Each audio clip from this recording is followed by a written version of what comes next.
Hello guys, welcome to another installment of Walnut Ridge Learning Center Facebook Live.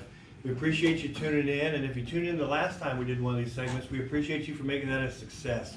Today we're joined with Justin Hart here to my left, which is one of the partners here at Walnut Ridge, and the service general manager. In the middle here we have Josh Lawson, our service manager, and to my right we have Trish Huber, who is our parts manager here at Walnut Ridge. So we're going to take a few minutes of your time this afternoon, go over 3 important segments that we think will be beneficial to you. And so as we go through this, remember it is live. If you have any comments or you have any questions, if you insert that in the comments below, we'll do our best to get to those throughout this segment. So give us 40-45 minutes of your time, and we hope you enjoy. Thank you. Thanks, Chad. I don't know if we have audio. I think they're checking on that, but we'll continue on as if we do. And if we don't, you comment about it. When you do hear this, we'll get it fixed. And then if you want to know what we started off with, we can go back and talk about that again.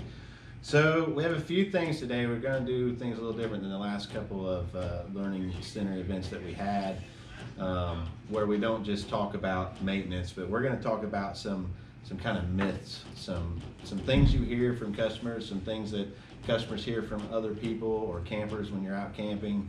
And then we're going to talk about whether or not those are true, if they're false, if there's things you can do about that stuff, if there's any validity to it at all. So we have a few things, and then Trish has also brought some products along that we'll be able to show you what you can use and should use for some of these myths. And then we'll take questions also. If we get time today, you can comment them, and if we can get to them, we'll try and get to them. The first thing we have is an anode rod, which if you've seen the promo video yesterday, I asked if you knew what this was, if you had one, if you knew what it did, if you knew when to replace it, what its function is. So what this is an anode rod that goes in your water heater. In RVs, only Suburban water heaters have anode rods.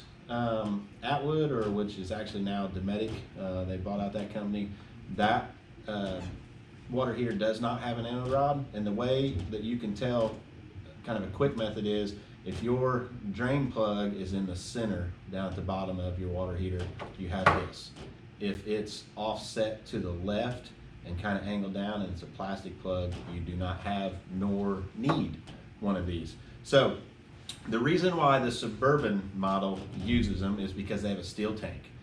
And so most people know what happens when metal is exposed to water all the time. It rusts, it corrodes.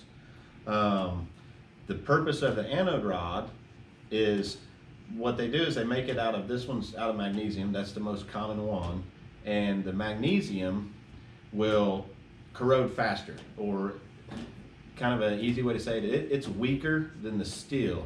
So the impurities and stuff in the water that would start to corrode the steel tank is going to attack this instead.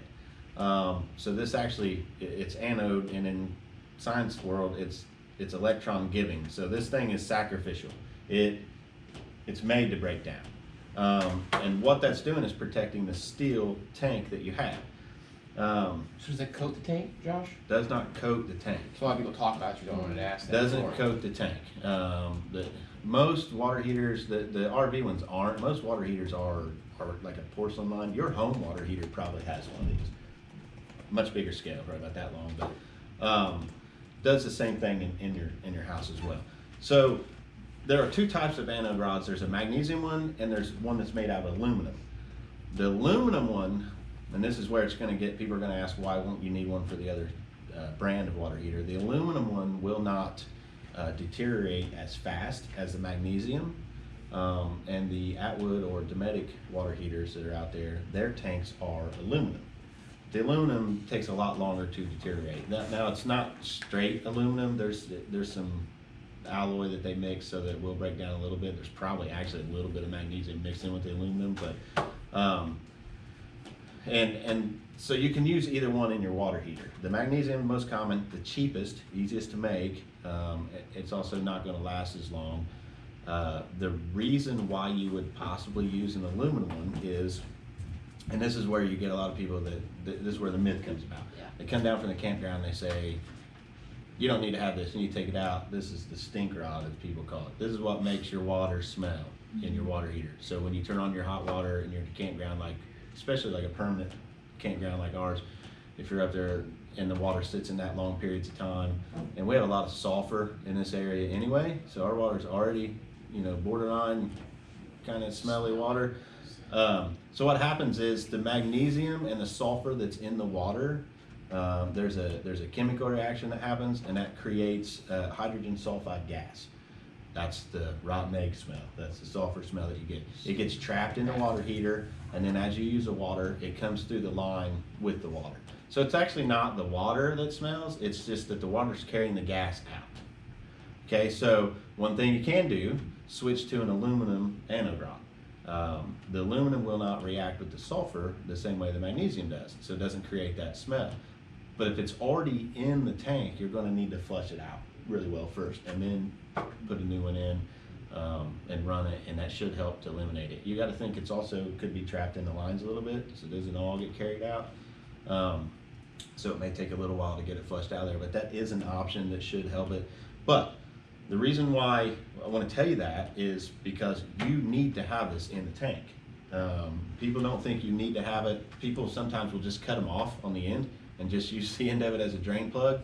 It's not a good idea, because what's going to happen is the tank itself is going to be what reacts with those impurities in water, and then you're going to get a hole in the tank possibly, or eventually rust through, and then you're replacing the whole water heater for $600, $700. $600, $700. Plus labor, and inconvenience, not having it, versus $20, The aluminum's about 20, that one's about 10. $10 $10 to apart. When to change this? That is a question we get all the time. People come in and you'll see when you pull this out that it'll be pitted. I tried to find a bad one, but we throw them away when we replace them. But it'll look pitted, and like half of it's eaten away, and people are, I need a new one. You actually can use this until about 75% of its mass is gone. There's a steel rod that goes down through the middle that this is manufactured onto. So when this weighs about 75% less than what it started, no, it's kind of a weird thing. You're not gonna have a scale to check it, but if you just look at it and it still looks like it has half its mass there, you're still good. You can still use it, and it's doing its job. The outer layer that eats off what's inside of there is no different than what it starts. So there's no need to replace it if it's just a little bit gone or it's got some pitting on it. You don't need a new one yet. However, the manufacturers suggest you change it yearly. So that's why, like when we do a summarized job, that's included in it. If you have a Suburban, we include a new anode rod, and we go ahead and install that for you. But they are sacrificial. They are supposed to get pitted and wear away. So there you go. The myth is, yes, it does make your water stink, but that's because it's a chemical reaction creating the hydrogen sulfide gas. Yes, you do need it. I wouldn't suggest not having it. How long will it take to wear out a steel tank? I don't know. Depends on the water, depends on where you're at. I personally wouldn't want to have to replace it. So, anything to add to that? No, you No? covered it. Covered really it. well, Figured Josh. about double price for aluminum versus Right, regular. aluminum's more money, yeah. Okay. And it's an option you can use. You can do away, if you go somewhere like our campground lost sulfur, you go there and you use it, and then you get that rotten egg smell. But let's say you just was here on the weekend, right? Right. Okay, so the next place you go maybe doesn't have that sulfur in the water. So if you drain it, flush it out, you may not need to. Just because you get it one time in there doesn't necessarily mean that it's always going to be there every time. So would you recommend draining the water heater every time done using it for the weekend? When you're done using it for the weekend, you should drain the water heater out. And actually, what'll happen too with some of this stuff as it corrodes, it's not an even. It doesn't evenly corrode, so you'll see a lot of pitting, but there may be times where chunks of it will fall off. Or like the calcium that'll build up on it as it was eating it will fall down to the bottom of the water heater. So you want to drain it out anyway so you can flush out all that stuff out of your water heater. And then when you do that, make sure you turn the little switch off for the electric element. That way you don't burn it up the next time you go to use it without water in it. So, yep. Anode rods, important, should have them. So, yeah, it kind of is true. They do make the water stink. Next thing we have is a pretty good one that we get a lot of stuff on, and I can't say it on here, but stuff happens. So when we're going to talk about black tanks, I really want to say it. So we want to talk about maintaining black and gray tanks. So we get people that come in and their sensors don't work. It drains slowly. They don't feel like the deodorizer is working. It still smells, which that's one of those things you're never going to completely get rid of. It happens, and it's going to be in there, being held in there in one location. So obviously that's going to come along with it. But then we also want to talk about gray tanks. Gray tanks need treated just as much as the black tank. I mean, not just as much, but it does need some regular maintenance done on it. So what we find out. Why with the gray tank for? Why is it important the gray tank versus the black tank? Well, you got to think what goes in the gray tank. It's everything else that's not your toilet. So food particles, grease, dirt, oil from your skin cells. I mean, you shed a billion skin cells a day or something. All that stuff is going to build up in the tank, and the gray tanks will give you that like onion smell. So the water's been sitting in there a while, and if you start to notice a smell in the trailer or maybe up from the drains, and especially if you don't use your camper often, sometimes that water will evaporate out of the P-traps. So then the gas can come back in and you'll get that smell. So there is treatment for gray tanks as well. So yeah, you do need to actually treat them and take care of that. And now when they're manufacturing the trailers, a lot of times it used to be all the exhaust pipes for the tanks would run out the roof and you have a cap on there. And they still do that on most of them, but some of them, depends on how the layout of the trailer is, especially now with like cable slides and stuff, so they can put more stuff in. So they have less wall space to hide pipes and stuff to go through. So now they're using these vents like under the sink that are, they kind of work as like a one-way valve. Lets the gas vent out, but then it kind of closes back down so it can't be drawing stuff back in to the tank. But they're venting, because it's gray water, it's not your black tank, they're venting it right inside. I mean, there's not really like harmful sewer gases building up in there, but you could get that smell. So people say, well, my kitchen always smells like onions or something. There's some other smells sometimes associated with it. I guess that's going to depend on like the soap and stuff you use, what happens with it afterwards. But yeah, it could be because you just need to treat the tank and clean that tank out, whatever that kind of slimy residue is going to build up, just like your scum, all that stuff. like your shower curtain or your tub. You're going to get that kind of same thing that's going to be in the tank. So what we get with or questions we get with our campground, because we have some people that are permanent and use their coaches all summer long, but they have a full hookup sewer. What we end up finding out is people aren't using the tanks properly on a full hookup. Just because they think they have a full hookup, we can just open valves and we don't ever have to worry about treating the tanks or draining them or anything, because we're on a sewer hookup, right? So everything should just flow down to the sewer and then we're good to go, right? Not the case, is it? No, not at all. So what happens is you're plumbing at home, you have a trap in the toilet and it goes down into the pipe and it runs to either a septic system, or if you're on city sewer or whatever, you don't have anywhere for it to be held, and the pipes are always running downhill. If you got a long stretch of pipe, it has to be so many inches downhill, so everything's always running away from it. It doesn't build up anywhere. With the holding tanks, the toilet flange sits right on top of the floor, and that pipe is going straight into the holding tank. So basically when you flush, straight down into a semi-level surface. I mean, there's a slope to the tank to slope it towards the drain, but not like a pipe. So what happens is you get a pile that's just going to keep building up. And solids. So the liquid runs off, right? The solids stay. And then you can't flush them out of there once it starts building up. And then, like, if you don't use it for a while, let's say you use it all weekend and then you didn't come back for 2 weeks to use your camper. Now what's going to happen is that's going to dry out because you've got your valve open and it's hooked to the sewer, so air is able to get into it. And it's going to dry out, and so then it's going to be even worse when you try and flush it out. That stuff's not going to move. And then you also don't have chemicals in the tank to help break down the toilet paper. So you're saying we should have the tanks closed? Right, so what you want to do is close your valves and let the tank store it like it's supposed to, build it up, and read your monitor panel, it gets 3/4 full or whatever, or full. Then you're going to go out and dump them, and that's going to have enough water to wash away everything into the pot. Plus, you're going to put chemicals in, and that's going to help with the breakdown. We also get people that don't know what kind of chemicals to use, or they are using chemicals but they're not getting the effect out of the chemicals that they want. And so part of what happens with that is there are two different, do you have both kinds? Yeah. This is your deodorizer here, and this is your enzyme base that works really well. We brought some examples of liquids as well as the packets. The Pure Power, their line actually works really, really well. This is the one that I recommend. You can actually use it in black or gray tank. Again, it's like a 4-ounce treatment for a 40-gallon, I'm sorry, maybe it's a 2-ounce treatment. Yep, 2 fluid ounces for 40 gallons of water. So it's minimal use, and it is a great product. It breaks down very well.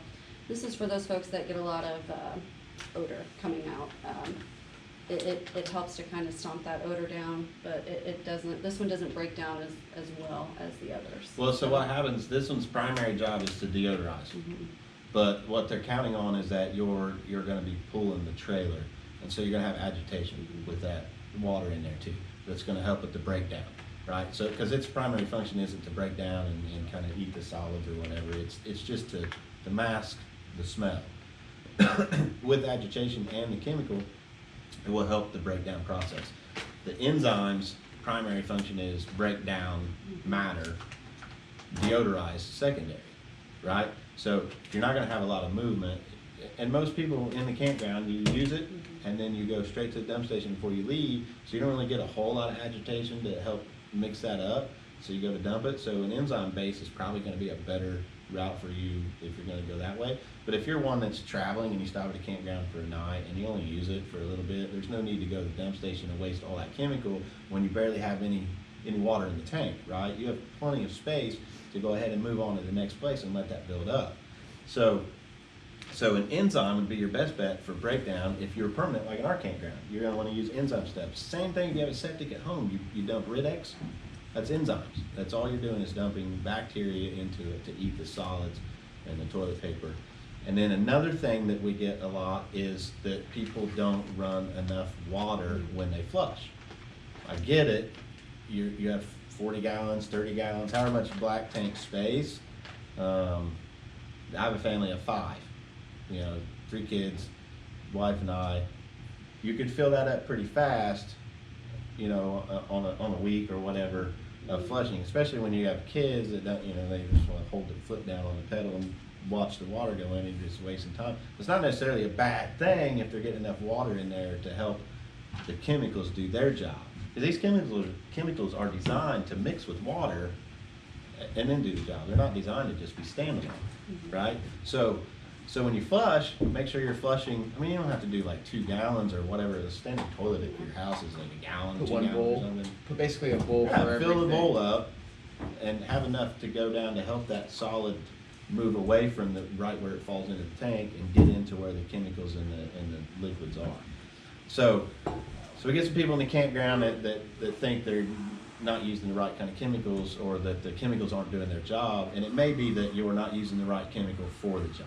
So obviously you want to come in and talk to Trish. She can tell you which ones we have, which ones work best, and we even have some that's really well for like extreme, people haven't treated their tanks properly. We got some chemicals that'll really do a good job that you don't need to use all the time, but can kind of help. Might save you a service trip from coming in and having to pay us to clean it and flush out the tank if you just use the right chemicals. I'm totally fine with getting paid to work on cameras for people, but I mean, if you can avoid it and not interrupt your trip or your summer, then you'll want to do that. Last thing on black tank stuff that we have, and gray tank, you can use the same chemicals in gray tank. Toilet paper is, you want to make sure you're using the right toilet paper so that these chemicals can do their job. One other little fact about before you go to toilet paper I want to talk about is we have a lot of people problems with dump valves, okay? Because they don't use the right toilet paper, they don't use the right chemicals, and sometimes those dump valves don't shut all the way. So what happens is you go down there and you open your cap. At the bottom, you go dump. There's crap running. There's crap running out. The reason why, because you don't use proper chemicals, Again, it happens. and all that stuff gets around the rubber seals and stuff comes out. So that's why it's so important to use a proper toilet paper and the chemicals to make sure that you're getting all that stuff cleaned out properly. Make sure you put enough water. That also makes a big difference. That's why those are one of the biggest things that we replace a lot is dump valves in the service department. The cable dump valves. So make sure you do that stuff. And That stuff gets stuck in the stuff down. seals and then damages the seals, and then they won't seal when you close them, and that's when you get the surprise when you take the cap off. It's embarrassing if you're in a campground and other people are waiting to use it, and you've got a handful of no fun. So, what kind of toilet paper should they use? Well, I'll start with what you shouldn't use. Anything like Cottonelle, Northern, there's so much cotton fiber in those, that's what stops it from breaking down. A lot of people think that that when it says septic safe, that it's RV and marine safe. That's not the case. Angel Soft still has cotton in it, okay? It does not allow it to break down. This stuff, even without the aid of a chemical, will begin breaking down in just water alone. So even if it says it's septic safe, it is still not safe. You're going to have an issue. It's going to get caught on your sensors. It's going to kind of can create a brick if you're not using enough water. One thing that he talked about was all the kids. I see people coming in and buying packs upon packs upon packs of this because they're allowing people to use as much toilet paper as I guess they really, really want to, but try to keep the use down because that also causes kind of the brick effect because it can't break down when it's a humongous wad of toilet paper. But it's super important that it says RV and marine safe. We keep a couple different brands on hand, and it's just very, very important. Nobody wants a smelly camper, and that's why we're talking about this stuff. This is the one thing about camping that nobody wants to deal with or be a part of. You know, the nasty part of it, the work side of it that's not fun. And exactly right. So I was going to say, this is also the one part that all my technicians don't want to deal with. So the more you know about what chemicals to use in toilet paper, the better we all are for it. So we don't have to do that work. Okay. Let's see. Next thing we get questions about tires, or I hear comments about tires. And a big one I hear is, and I just heard this the other day actually, that this guy was in, and he wanted to know what brand of tires they were putting on that whatever coach he was buying, and I didn't know offhand because they're different. You know, manufacturers use different ones all the time, and there's a lot of trailer tires out there that people aren't familiar with the names of. You know, on your car you're used to, what do you got? You got Goodrich and Goodyear and Michelin and Firestone and Michelin. Like everybody knows those names. There's a lot of trailer tire manufacturers out there that you don't know the names. So the comment was instantly, you know, others putting cheap crap from China on there, and you know, so I want good tires, whatever, because they don't last. And some of that could be true. Affordable tires to keep the cost of the unit down to make them more affordable for people to buy makes a lot of sense if they can find a cheaper vendor. It's still going to have to pass DOT specs. It's still going to have to, yeah, it's still going to have to be accepted in the safety standards that we have here to be able to use on that. So, you know, at the minimum, it's going to be at least what the National Highway Traffic, whatever, what they say is good enough. So, which is fine, and I totally understand if you want to spend some money and buy some name brand tires or better ones. We're more than happy to help you get the right tire and put it on. But what we get is people say, no, these cheap ones don't last. They dry rot, they're junk tires, and because they're made thinner or the manufacturing process is you know, not the same standards we have here in America. Part of that could be true. You know, the regulations are different there than what we have here, but a big part of it is because I don't think people truly understand what the difference in a trailer tire and a tire for, say, your car or truck is.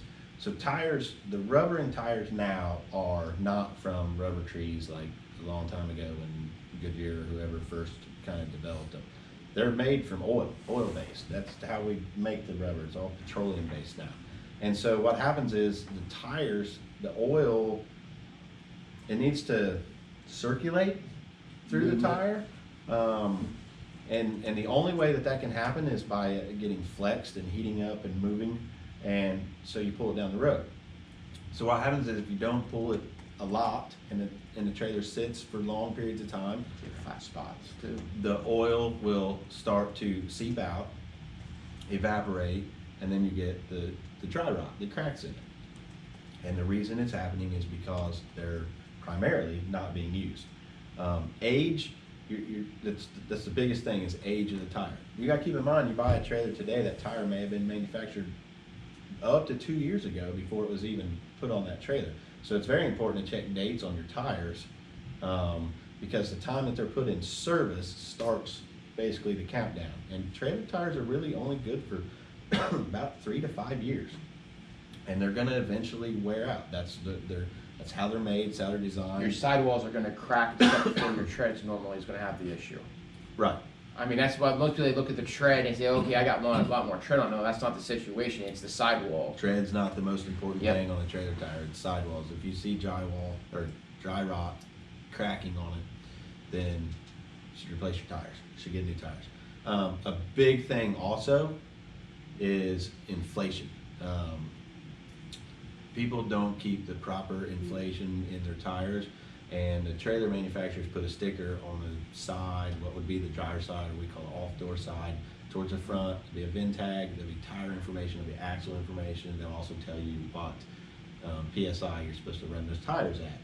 So that should be part of your routine every day, or every time you pull, is checking the tire pressure before you take off, and actually, depending on how far you're traveling, periodically throughout.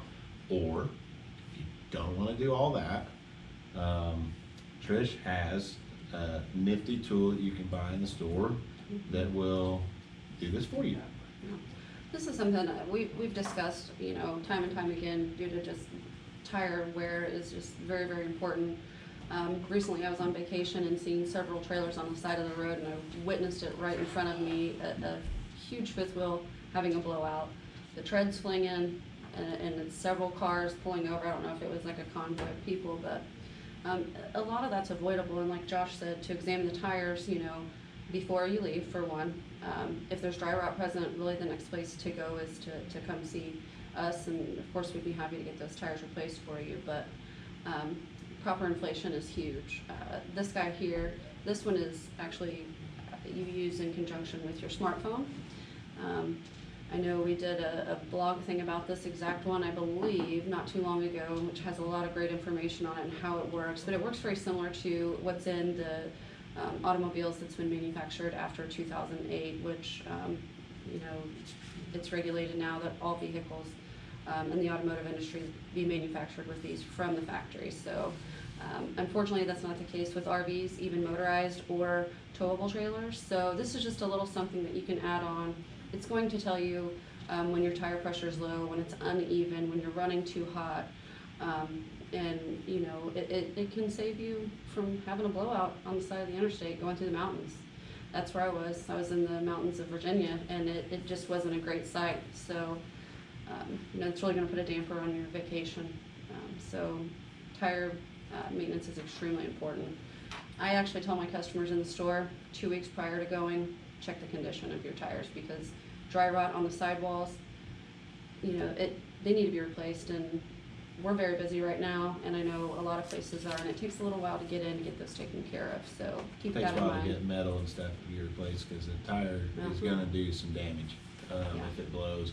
A lot of times you won't know that it's happened for a while. I've Mhm. had a lot of customers come in, I didn't even know it was blown until somebody like coming up honking crazy, flagging them down, getting them to stop, and it was miles that they had driven and not realized that it was blown. So you can imagine what kind of damage that's doing as you That keep metal driving blow. without it. But that's a good thing about something like this, is you're gonna know instantly. This isn't going to stop a blowout. Mhm. You know, you've driven in Indiana before, you know, there's potholes everywhere. every year, you know, more come out and they fix them and it's good for a minute, and then, you know, that's the nature of this state. That's our weather. That's what's going to happen with asphalt. But so that's not going to prevent anything, but it can prevent it if you notice, hey, all of a sudden one of my tires is down to 10 pounds of air. Something's going on here. Actually, so you it can stop. alert you too. And Right. if it's too hot too. And so being able to check that on the fly, very valuable tool.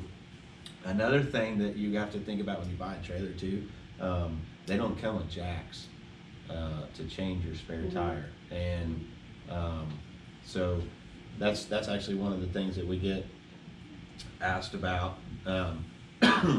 It's kind of down the list here a little ways, but it's kind of one of the myths that people think is true. Some people know, some people don't. They say, I can use my jacks or leveling system to raise the unit and change my tire.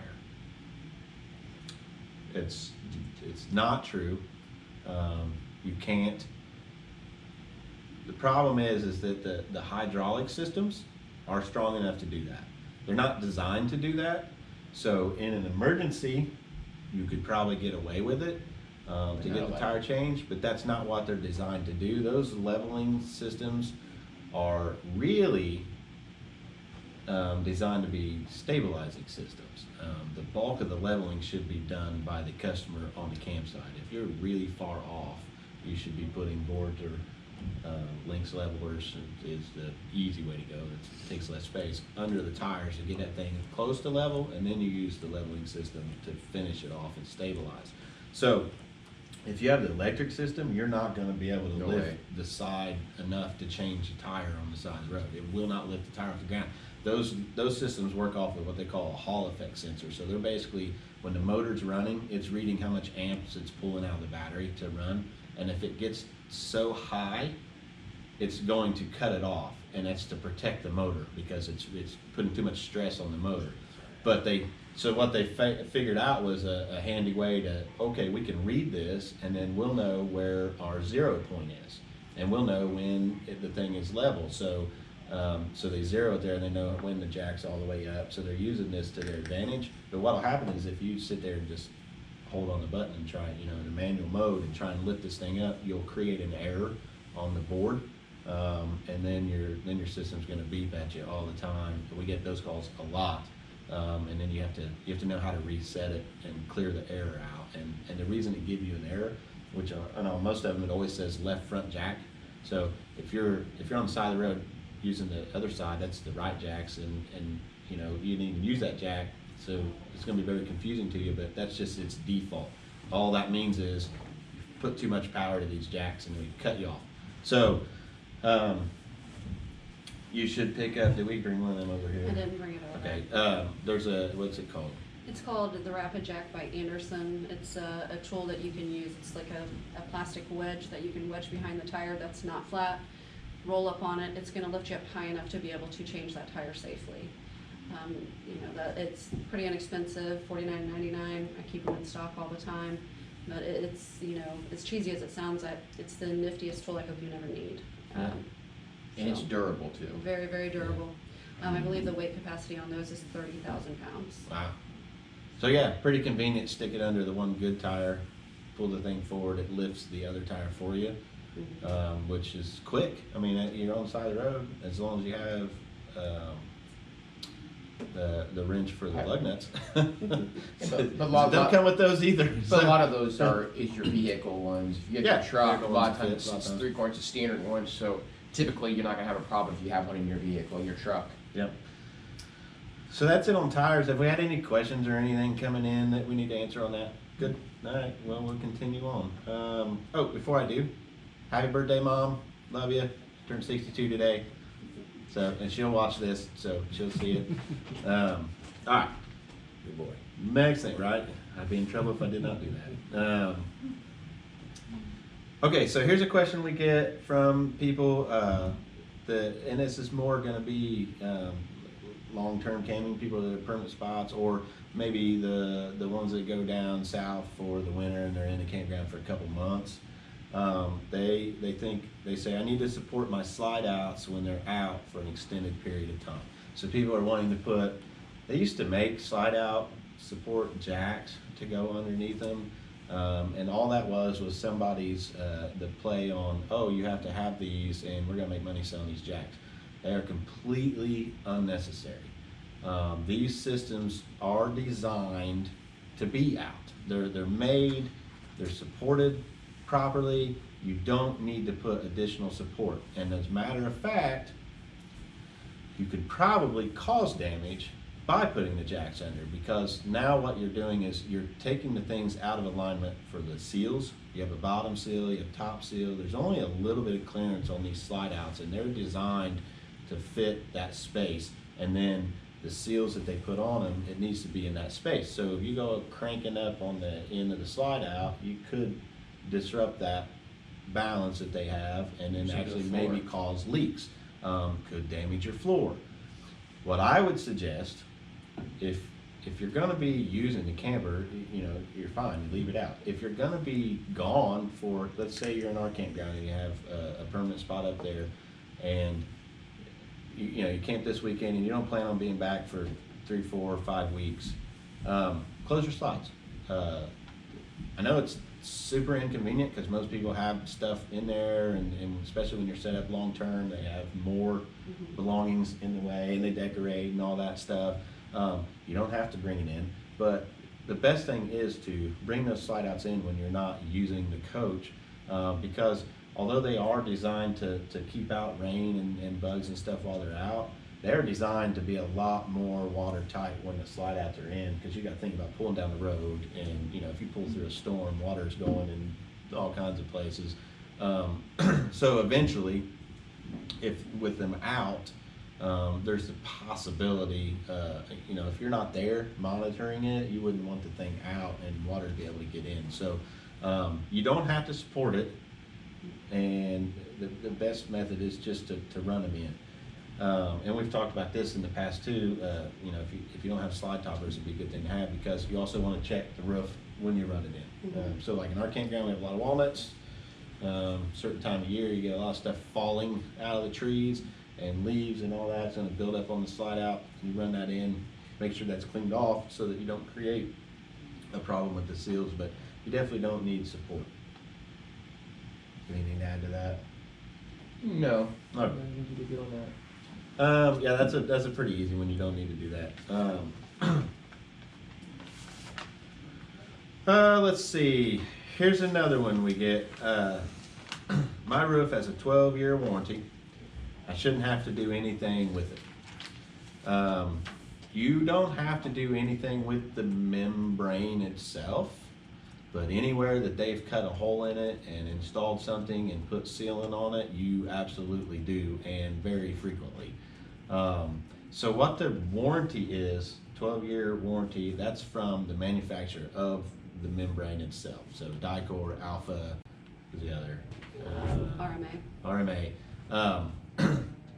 What they're saying with that warranty is that the membrane will not deteriorate in, you know, just normal atmospheric conditions, so sunlight and weather or whatever. That membrane's going to last 12 years. However, you know, the factory pulls that membrane on the roof, and then they cut out a vent, and they cut out for an air conditioner to go on, and they screw your moldings down, and then they put sealant on top of that. That stuff is not part of that 12-year warranty. That stuff actually really isn't even a part of your 1-year warranty, except for in that first 90 days. That's when they'll cover that gaps and voids in the sealants. Most of the time, that's when we can get that covered. Depending on the situation, obviously everything always has a Gray area or a gray area. But so what you have to do is you need to inspect it. Every 6 months. Every 90 At days, the actually. minimum, every 6 months, I think is what the manufacturer's manual says. If it's me, every month, or at least every time you go to use it, you should look at it, because the reason you want to do that, not only are we checking for gaps and voids in the sealants, but we're checking to make sure we didn't snag a tree limb somewhere that we didn't know about pulling down the road, or some I don't know, something flew up off the road, you don't want to tear in it. And I would say, I don't know, probably half of the time that we find snags in roofs, the customer had no idea they even did it. No idea. Because you're pulling a however many 1,000-pound trailer behind you, and you're not going to feel a tree limb. You know, you'll notice it on your car or your truck when you're driving because you'll hear it and you're in it. But the trailer, you're not going to know. And that thing is, 13 foot off the ground. Fifth wheel. And not like your car. So you get into tree limb, you've seen the sides of the roads where power companies have come in and trimmed a bunch of trees in all crazy shapes for power lines or whatever. So then you get some random branches that stick out that aren't the natural branch anymore, that's kind of gonna flow with the wind and the traffic. Well, now all of a sudden you got a jagged edge sticking out that snags your roof, and you've torn a hole in it. And so you do have a 12-year warranty. That is not a myth, but that's not the type of warranty you think it is. It doesn't cover all the sealants and everything on the roof. So inspection is very important. You need to Resealing. check around your gutter rails as well, not just where your roofers are cut out or your sewage pipe that's come out for debris. You also need to check on all your gutter rails and everything else as well, because that also gets in your wall area. Let's do it. Hope we have a question. Yeah, so Sherry wanted to know how maintenance work would be handled if someone was from, say, California or a different state. Would that person find a dealer close to them to handle the issues? Probably a dumb question, but research learning for a future purchase. Okay, so maintenance or warranty work, I'll just hit them both. The question says maintenance. Maintenance can be done by the customer, can be done pretty much at any dealership. We don't shy away from anybody. I don't care where you bought it. If you want to get maintenance, we want you to come and get the maintenance work done with us. We put nice packages together to kind of take care of all the stuff that you'll need on the coach. So that anywhere you go, if you're all the way out here, even if you're passing through, we can do some of that stuff too. It's going to be the same thing if you bought it from us and you're way out west camping on family vacation, you need something done. That's your choice to go. But if it's warranty work, it's going to have to be from somebody that's authorized by that manufacturer. So let's say, for instance, you bought a Montana from us, and you're out west somewhere, and there's a dealership that sells Cougars and what's another Keystone big product? Outback. An Outback or a Hideout fifth wheel. Okay, so maybe they don't carry Montanas, but they are a Keystone dealer, and they can do that work. Obviously, you have to call that dealership because they are not obligated to if you didn't buy it from them.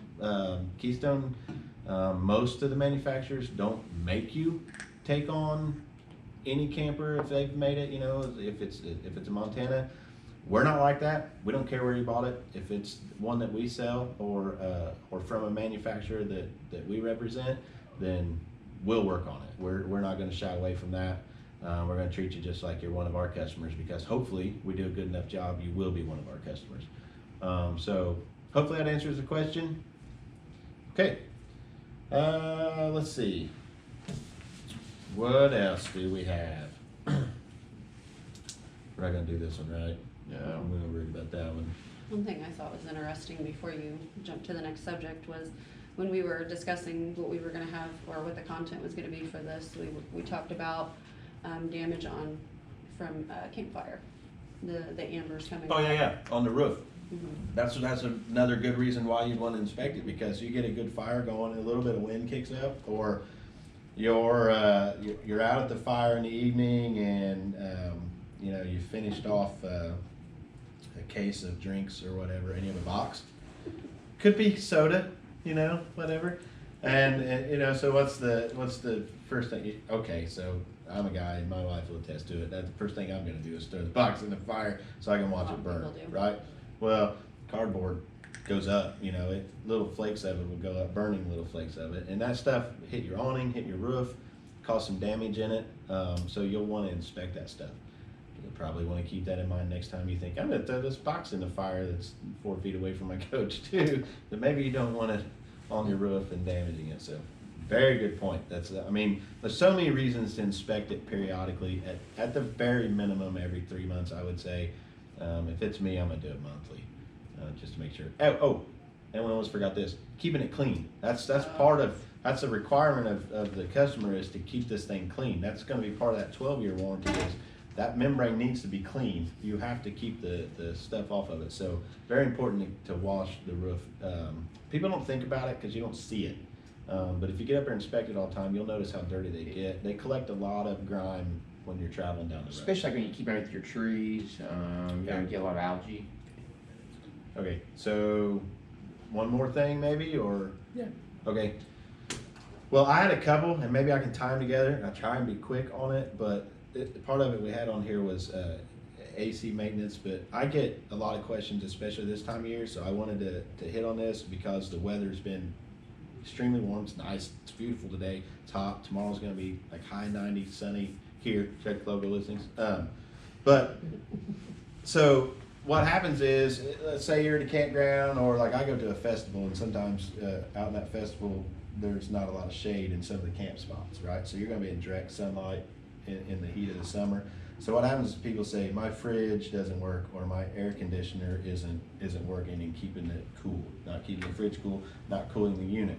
So I guess to touch on that, I could spend a whole session just talking about these two things alone, how they work and why some of this happens, but I try and hit the highlights on it. Refrigerators are an absorption system, so they're not like your home refrigerator where you have a compressor and things happen really quickly.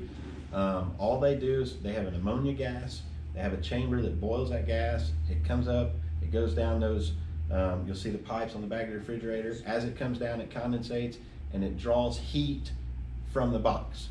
So it doesn't actually cool anything, it actually draws heat out of the box, and that takes time. You have to boil the gas, and it has this whole cycle. It gets all the way back down to this holding area, comes back over, boils, goes back through. Every time it does that, it just keeps drawing more and more heat out. So that takes a long time for that to happen. So if your coach is parked where the sun is directly on that, now because we're drawing heat out of the box, we also need to have something to draw the heat away from it once we get it out of the box. And so if you're in sunlight, it doesn't help with that. The fans will help push it out, but that could be one thing that slows that process down and makes the refrigerator take longer to get down to temperature. Another thing it does is, so it works on, basically the freezer is on top, and then it works its way down, and the fridge on the bottom, so it doesn't draw as much heat out of the fridge as it does the freezer. It's designed that way so that the freezer will freeze and the fridge will only get in the low 40s, high 30s. It's all the same system. Your refrigerator at home, if you have a side-by-side, the freezer has the compressor and all the components to it. The fridge has a little channel and a fan that blows the air into that side. It doesn't have its own part of the cooling. So they're kind of doing the same thing with this. So it's starting with the freezer, working its way down. So things to remember is, okay, for one, make sure those fans are working. Make sure you keep that vent on the outside clear of debris. The air needs to be able to move away from it. Don't open your door and check it all the time. For every minute you open the door, it's an hour to recover that heat gain that you put in there. So if you're going to make a sandwich or getting a drink, have in mind what you want out of there, and open that door and close that door in shorter amounts of time and less frequently.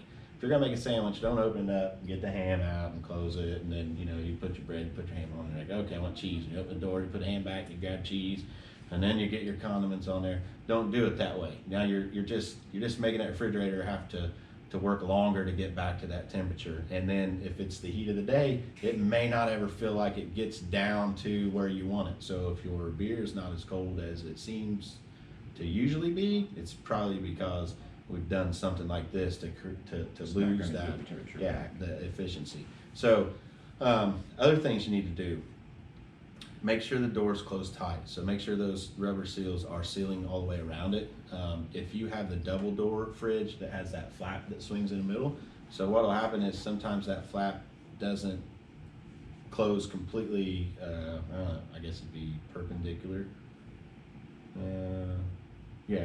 So if there's a side angle to it, then those seals aren't going to touch that flap and seal off, so now you're allowing the air to escape out of there, or actually what you're doing is allowing warm air to go into it. And so make sure that flaps all the way. Sometimes these things, with anything, when you heat something or cool something, you know, they contract and expand. So once it gets cool, it's a possibility that flap drags a little on the bottom. It does happen. So that's something you need to pay attention to and make sure it closes all the way. And then, let's see. Oh, you need to have your RV level. So the way these things work, I talked about it, they have an ammonia. Some of them were made with helium for a while, but they stopped doing that. The ammonia ones. So what happens if you're not level? Those things are designed, they kind of come down at an angle and they go around. There's little pits in it to kind of hold some of that liquid. If they're not level and it doesn't flow properly around and it kind of stops in one area, what'll happen is it'll start to crystallize. And then you'll have a blockage, and then it'll just be a partial blockage. So then you move the unit and that gets jostled and gets back down, and then all of a sudden one day you're using it in your fridge, it doesn't seem like it's working at all, and then the next time you use it, it seems like it works perfect. Well, what's happened is it's crystallized, you have a partial blockage, and so now you're looking at replacing it, or replacing a cooling unit. So it is important to level the coach to use your refrigerator. So even going down the road, it's not level, is it gonna affect it? Going down the road's not going to affect it because you have Your movement. Yeah, you have motion. But when it sits still unlevel, say you have it in your driveway and your driveway is completely unlevel and you want to go ahead and turn on your fridge, get it cool before your trip, it's fine as long as it's not sitting there for too long. For days and days. Yeah, you can't do that. I mean, if you're just doing it like the morning of and getting ready to leave, you're okay. But your best bet is to level the coach. That way you can have it ready to go. Because they can save you a lot of money leveling the coach, because a refrigerator could cost anywhere from $1,800 to $6,500 retail price. So it's Yeah. very important that you. If it'll fit through the door. Yeah. I mean, we have some where it won't fit through the door. We've had some where we've had to take a big window out of the coach and take it sideways out of there. So you have to look at that stuff too. If you have an island in there, it may not even You take the island out. of the So hole. So yeah. So that's one thing we get. Last one I'll touch on real quick is the AC. Says my AC can't keep up. It can't cool the coach. So a couple things could be happening there. It could be that it's undersized for the temperate zones that you're camping in. You know, they're designed with how much space there is, square footage inside, and so okay, I know a 13.5 air conditioner is sufficient to cool this under these conditions, right? So those have a starting point. So an ideal 75-degree place to camp, you know, that's perfect for them, and okay, it'll work. Well, if you're in places that's warmer than that all the time, maybe it can't keep up. If you're in a campground, you don't have any shade and you have direct sunlight on you all day long, it maybe can't keep up. But the myth that we get is people say, it's not even blowing out any cold air, it doesn't work at all. Well, it could be. It could be that it's bad, that maybe the freon's leaked out of it, and so then it isn't cooling the air, which actually it draws heat out of the air, but anyway, we won't go through that part of it. But what people don't understand is there's a 15 to 20 degree, it's really 18 to 20 degree temperature difference in your air coming in, your return air versus your discharge air. So go to the first vent away and measure that air coming in, and then where your filters are, the air going into the air conditioner, it should be a 20 degree difference. So if it's 90 out like tomorrow and you're in the sunlight and you haven't been in your coach yet and you open the door, how hot's it going to be inside? 110, 100, 105, right? So how much should the air coming out of the air conditioner be when you turn it on? 85, 90? That's not going to feel like cool air, right? But as the coach cools down, that 85 degree air, the 80 degree air, after takes a long little time, you're while, saying. now the inside of the coach is 90, now it's 70 degree air coming out, and you eventually get the coach down to 80 and 60 degree air. You get it to where you want it in that 65 to 70 range, and then the air coming out is gonna feel cool to you because it's got the temperature down. So it probably is working. It's just gonna have to work longer to get there. So what can you do? You can turn it on early in the morning to give it time to get the coach cooled and try and maintain, and it may raise a few degrees in the afternoon. It may not keep up with it.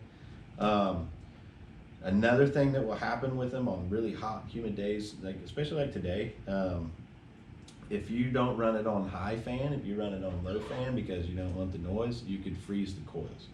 And then you don't have enough airflow going over the coils, and then it's not gonna So properly. is auto okay? Or should we really have it on high? Okay, so auto is okay because they're designed, it's gonna kick it on high because it's gonna read the temperature coming in anyway.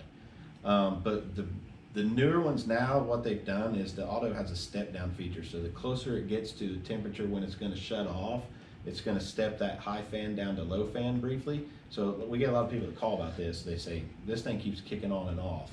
Well, what it's doing, it'll shut down, the compressor will stay running, and then it'll instantly turn back on to a different fan setting because the fan can't just step down on its own. What it actually does is closes one relay on the board and opens another for different speed.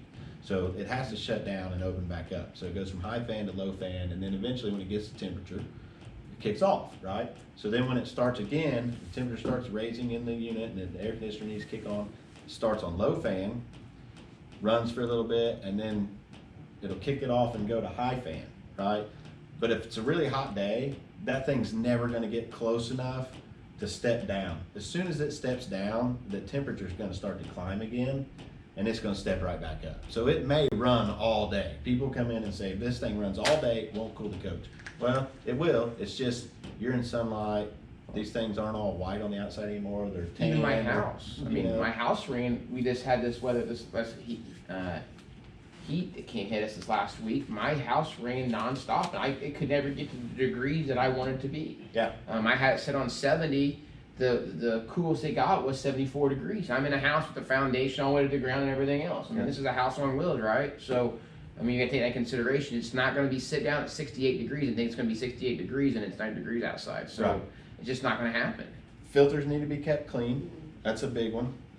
If the thing is starving for air, if it can't get enough airflow over those coils to draw the heat out of it and circulate it back into it, it's not going to cool the unit. So filters have to be cleaned. You need to run it on a hot day. If it were me, I would put it on high fan anyway. You have enough airflow going over that it's not going to form ice, and it literally will form ice and look like it's snowing out the vents sometimes when that stuff starts breaking off of there.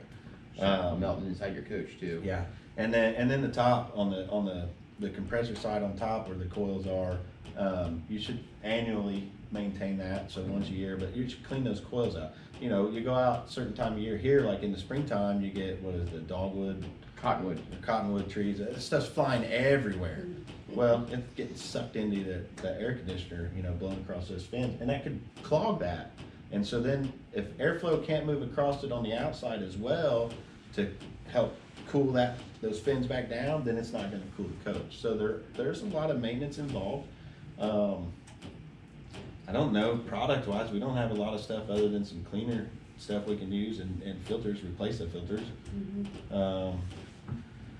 Other than that, thermostats so you can monitor and see, but that's about it on air conditioners. Get a lot of it.